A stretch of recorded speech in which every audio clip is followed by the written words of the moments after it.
Hello అండి, అందరికీ నమస్తే. Welcome back to our channel. మన సబ్స్క్రైబర్ ఒకరు నాకు పర్సనల్గా మెసేజ్ అయితే చేసిండండి.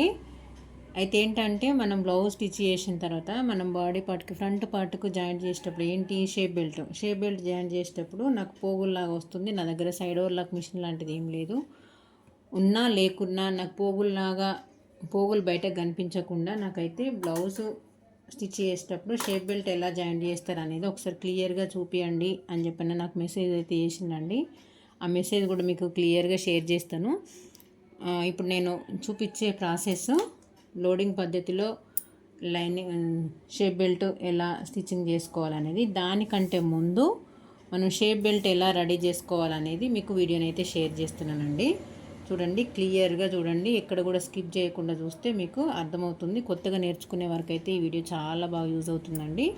ఫస్ట్ చూడండి, నేను ఇంకొక లైనింగ్ పార్ట్ అయితే ఎక్స్ట్రా తీసుకుంటాను ప్రతి బ్లౌజ్కి దేనికైనా. ఇది లైనింగ్ పార్ట్ నార్మల్గా కొంచెం క్లాత్ అంటే మనకు షేప్ బెల్ట్కి సరిపడంత విడుతూ షేప్ బెల్ట్కి సరిపడంత హైట్ చూసుకొని వెడల్పు పొడవు చూసుకొని దానిపైన ఇంకొక క్లాత్, ఏంటిది ఇది ఒరిజినల్ క్లాత్, బ్లౌజ్ పీస్ ఏదైతే ఉంటుందో ఆ క్లాత్ అనేది తీసుకొని దానిపైన ఇలా పెట్టుకోండి. ఇలా పెట్టుకున్న తర్వాత మనం లైనింగ్ అయితే మెయిన్గా మనం కట్ చేసుకుంటాం కదా, షేప్ బెల్ట్ కట్ చేసుకున్న పీసు దానిపైన ఇలా పెట్టేసి ఒక స్టిచ్ వేసుకురండి. నార్మల్గా ఒక స్టిచ్ వేసుకురండి.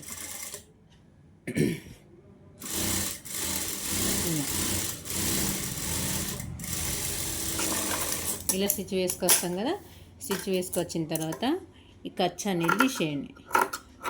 అంటే కొంచెం పెద్దగా ఎక్కువ తీసుకుంటాం కదా, ఇలా ఖర్చు అనేది తీసేస్తే ఇలా మనం ఎంతవరకు ఒక 1/2 ఇంచు మందం కుట్టు అయితే పట్టుకొని వేస్తాం కదా, అంత మందము అలానే ఉంచేసుకొని ఈ లైనింగ్ అనేది ఇది కాదండి, దీనికి అలాగ మనం మెయిన్గా ఏదైతే లైనింగ్ పార్ట్ షేప్ బెల్ట్ కోసం కట్ చేసుకున్నామో దానిపైనే కుట్టుబడేటట్టు క్లాత్ అనేది ఇలా మలుచుకొని మనం లైనింగ్ పైన కుట్టుబడేటట్టు అయితే వేసుకోవాలి.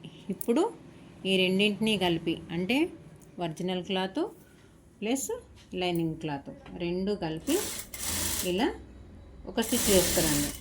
మన ఛానల్లో ఆల్రెడీ చూపించిన అనుకుంటా, కానీ క్లియర్గా చూపిద్దాము అని చెప్పేసి step by step front part dots ఎలా పెట్టుకోవాలో చూపించినాను. దాని తర్వాత ఈ షేప్ బెల్ట్ మన ఖర్చు అనేది కనిపించకుండా ఎలా స్టిచ్ చేసుకోవాలి, దానికంటే ముందు కూడా మనం ఈ షేప్ బెల్ట్ అనేది ఎలా రెడీ చేసుకోవాలనేది క్లియర్గా చూపిస్తే మీకు కూడా అర్థమవుతుంది కదా అని చెప్పేసి ఇలానైతే కుట్టు వేసుకున్నాం కదా.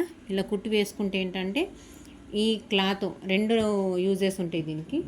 ఒకటేమో ఇది కదలకుండా ఈజీ, అంటే కొంచెము పట్టు క్లాత్ కాబట్టి జరగకుండా ఉంది. జారుడు క్లాత్లు వచ్చినప్పుడు మాత్రం కొంచెం కదులుతూ ఉంటుంది. ఈ మెయిన్ ఒరిజినల్ క్లాత్ అనేది అటు ఇటు కొంచెం ఎక్కువ తక్కువ వచ్చినా ఇబ్బంది. అందు గురించి అని చెప్పేసి ఒరిజినల్ క్లాత్కి లైనింగే అటాచ్ అయ్యేటట్టు ఉంచుకోండి. ఇది సింగిల్గానే ఉంచుకోండి. అటువంటప్పుడు ఇలా ఒక కుట్టు వేస్తే అని ఏంటంటే కదలకుండా ఉంటుంది. ఎట్లాంటి క్లాత్కైనా కానీ ఇట్లా స్టిచ్ వేస్తే కదలకుండా ఉంటుంది. ఇప్పుడు ఇక్కడ నుంచి మనం ఈ క్రాస్ అనేది ఉంటుంది కదా, ఇక్కడ క్రాస్ దగ్గర నుంచి ఈ క్లాత్ అనేది పైకి అనుకుంటూ ఇలా, అంటే ఇది ఎక్కడి వరకు వస్తుందో చూసుకుంటూ ఈ మనం లైనింగ్ అయితే మనం షేప్ బెల్ట్ పర్ఫెక్ట్గా కట్ చేసుకున్నాం కదా,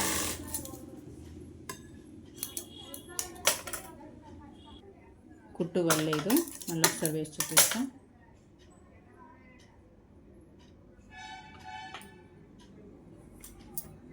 ఇలా నేను ఇప్పుడు ఏ రకంగా అయితే చూపిస్తున్నానో క్లాత్, లైనింగ్ క్లాత్ మనము షేప్ బెల్ట్ పర్ఫెక్ట్గా కట్ చేసుకున్న పీస్ సింగిల్గా ఉండాలి. ఒరిజినల్ క్లాత్కి మాత్రము మనం ఎక్స్ట్రా వేసుకున్న లైనింగ్ అనేది దానికి జాయింట్ అయి ఉండాలి.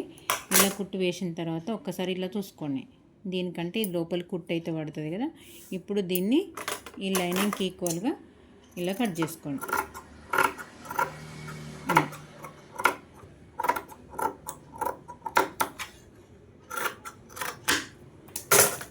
ఇదండి షేప్ బెల్ట్ రెడీ చేసుకునే విధానం. అంటే మనం ఖర్చు ఎక్స్ట్రా కనబడకుండా, ఖర్చు అనేది కనిపించకుండా వేసుకోవడానికి ఇది చాలా ఈజీ ప్రాసెస్ అండి. కానీ మళ్ళీ షేప్ బెల్ట్ దగ్గర మనము కొంచెం ఎక్స్ట్రా క్లాత్ వేయకుండా వేయచ్చు, కాకపోతే స్టిఫ్నెస్ అనేది ఎక్కువ ఉంటుంది కాబట్టి ఇలా వేస్తే కస్టమర్స్కి అయితే ఎటువంటి ఇబ్బంది లేకుండా మన దగ్గర మాట రాకుండానైతే మెయిన్ ఉంటుందండి. ఇంకోటి కూడా స్టిచ్ చేసి చూపిస్తూ చూడండి.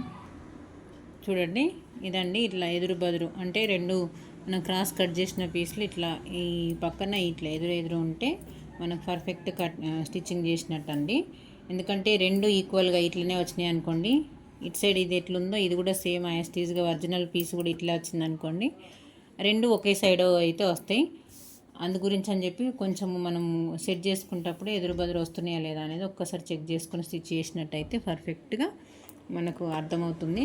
చూడండి, షేప్ బెల్ట్ స్టిచ్చింగ్ చేసిన తర్వాతనైతే ఇట్లా ఉంది. ఇలా ట్రై చేయండి, పర్ఫెక్ట్గా వస్తుంది. నెక్స్ట్ వీడియోలో మాత్రం షేప్ బెల్ట్ దగ్గర మనం ఇవి షేప్ బెల్ట్ జాయిన్ చేసిన తర్వాత ఇప్పుడు పోగులు ఏ విధంగా అయితే వస్తున్నాయో అలా రాకుండా లోడింగ్ పద్ధతిలో ఎలా వేసుకోవాలనేది చూపిస్తా. వీడియో నచ్చితే లైక్ చేయండి. మరిన్ని వీడియోస్ కోసం మన ఛానల్ని సబ్స్క్రైబ్ చేసుకోండి. థ్యాంక్ యూ అండి.